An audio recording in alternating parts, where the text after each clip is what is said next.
চুপ করো বাবা প্লিজ, আমি তোমার কাছে চলে আসবো। তোমার টাকা না, আমি তোমার ভালোবাসা তোমায় ফিরিয়ে দিব বাবা। বোকা ছেলে, বাবাদের ভালোবাসা কখনো ফিরিয়ে দেওয়া যায় না। ছোট্ট শিশুর মলমূত্র মোছা যায়, আর বুড়োদের ঘরেও ঢোকা যায় না। ঈদে কি বাড়ি আসবি না?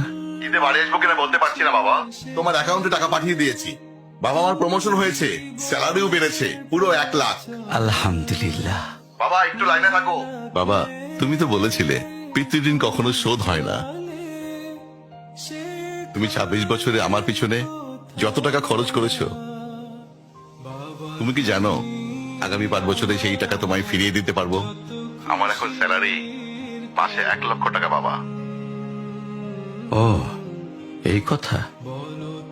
তাহলে শোন, তোকে একটা গল্প বলি। বলো বাবা। তোর বয়স যখন 4, তখন আমার বেতন 3000 টাকা। 1200 টাকা